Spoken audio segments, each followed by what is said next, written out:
Hello and welcome to Talking Balls, back once again.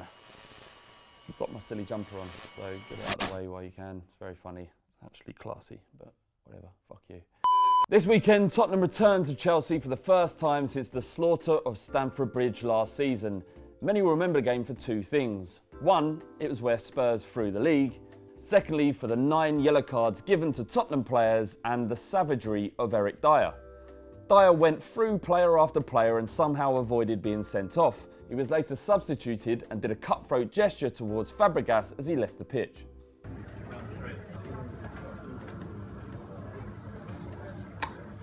Smart save, Richard. I'll tell you what, Craig, after he smashes Fabregas, what are you looking at me like that for? After he smashes your Fabregas, he's coming for you, Herrera.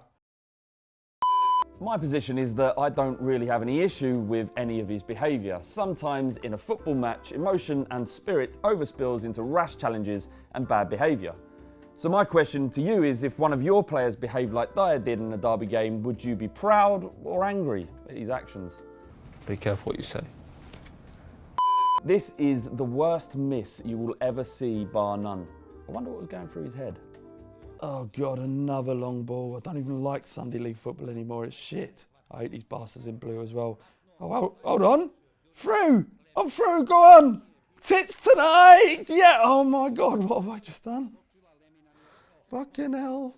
Oh, Jesus Christ. What have I just done? Oh, there's only 3 people here and perhaps no one saw it. What's that geezer got a phone for? Oh, mate. Well, don't show it again.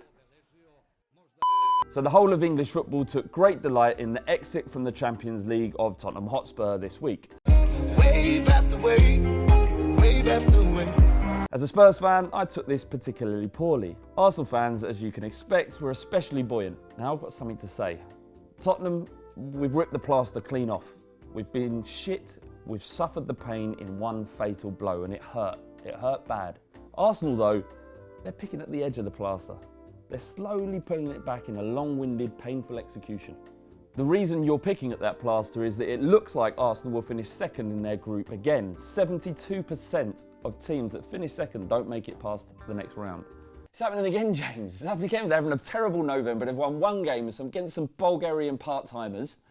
They've drawn 3 on the bounce. They're going to finish second in their group. Come on, let's be honest. You can always spin it, Craig. You know what I mean? You spin me right round, baby, right round. And everyone, you up there, you know exactly what I'm talking about. Like Spurs, Arsenal won't win it. You'll go out and you'll feel all the pain, just like me. And if somehow you do win it, I'll just go back and delete this video. Don't rip it from YouTube. I'll get your account suspended. Goodbye, my lover. Goodbye, my friend. Yeah. You are beautiful. Thanks, mate. You are beautiful. To me. Didn't realise that was the start of it. Doesn't matter. It's fine. Start of the week, and I made some comments which I thought were just simple comments, but apparently it was ridiculous according to Ped and the other people on the social club panel. We're talking about Chris Marsden, and I was saying he's one of those underrated players that everyone said he was underrated, and therefore he wasn't underrated, he was rated. Former Bournemouth, Charlton, Fulham. Southampton. So more or less all the same, innit? By everyone saying, oh, he's so underrated. Or Busquets. Everyone going, oh, Fucking underrated. Chris Marsden! Fucking Busquets!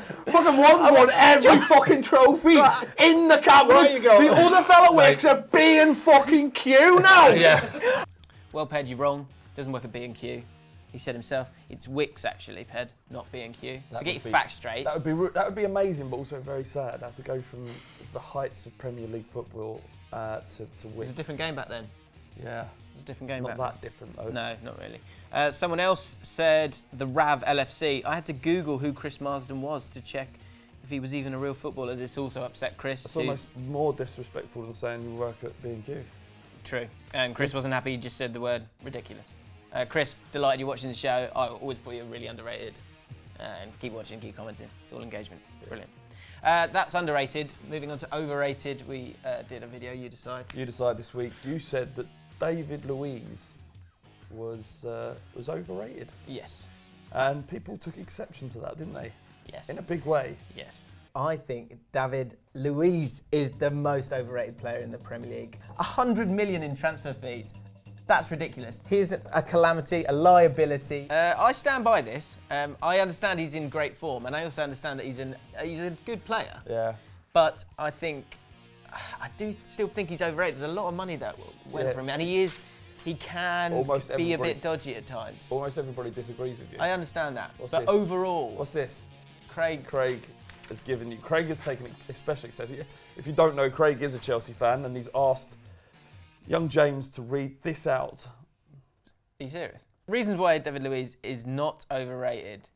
Has kept 6 clean sheets in his last 6 games. You the fucking best. Helping to steer Chelsea to the top of the league. You the fucking best. He has recorded a pass completion rate of 93% this season. You the fucking best. He is also in a metric determined to register the number of unsuccessful touches. Sounds like you made this up, Craig. Or bad controls per game, coming in at the top of the list at just 0.1%. I say you the fucking best. You the fucking best. So to summarise, James, you are a idiot who needs to watch some football. Thank Craig. Craig, feel better now, Craig, dear? Yeah. From one overrated player to the next, Steven Gerrard. Steven Gerrard has retired. The week before we did Gerrard versus Lampard, I went for Gerrard. I feel like he is that Roy of the Rovers guy that you can be very proud of as an Englishman, forget being a Liverpool fan or not. Other fans don't seem to like him that much, No, look, but he's look. had a great career. As a player, I don't love him, he got wound me up, but I can understand the quality of Steven Gerrard. I appreciate it. It's just Incredible player. furore around him, which is immensely irritating. One person who doesn't like Steven Gerrard, who respects him as a player, but perhaps not as a man, is El Hadj Diouf. Bless you, Flav. Fuck you, mate. It's a good gag. It's a great gag. You saying that's not a good gag? El Hadj Diouf. We're rolling the video. Bless you. Joueur, je le dis encore une fois de plus, le joueur je respecte. Très grand joueur, le joueur je respecte, le footballeur je respecte. Mais l'homme, la personne, je respecte pas. Are his comments good, or are they completely void because of what he was wearing in that video? I think, he looks leery as hell, and didn't look like those glasses had any lenses in them. But And I who think, wears hats like that anymore? Yeah, but look, I appreciate someone who wants to stand out. Anyway, it says a man in a white shirt. Where is your owl jumper? Who knows? He made a point of saying that Gerrard said in his book that El Hadj Diouf wasn't Liverpool, didn't care about Liverpool, and he said, "I'm from Senegal.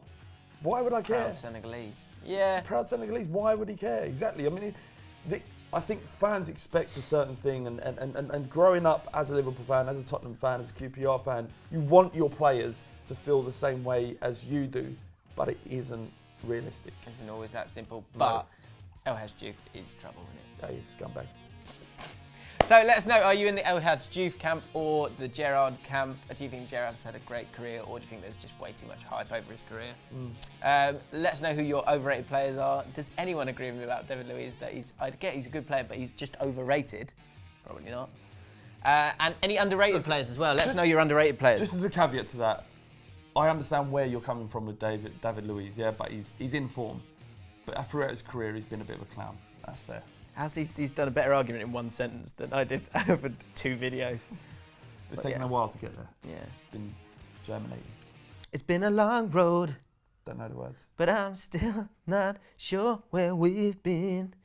Do do do. Do the end bit. Do do do. Take that.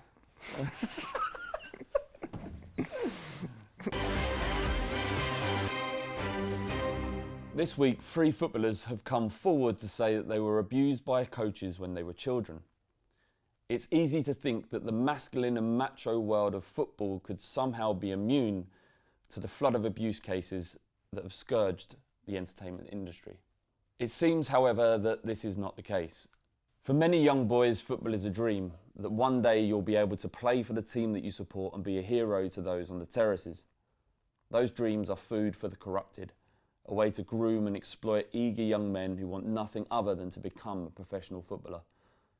It's easy to ask, why didn't they say anything or tell someone? But when the abuser is someone who holds the key to your dreams, and you're young and impressionable and willing to learn and told to respect authority as you are in football so often, then what are you supposed to do?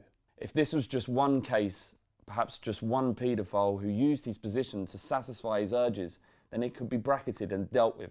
But as you've seen with the Operation U-Tree investigation, the first to come out are usually the first of many, the tip of the iceberg. All at Ball Street recognise the bravery of David White, Paul Stewart and Andy Woodward, who've spoken out about the abuse they've suffered as young men. This has been Talking Balls for another week. We'll see you next Friday.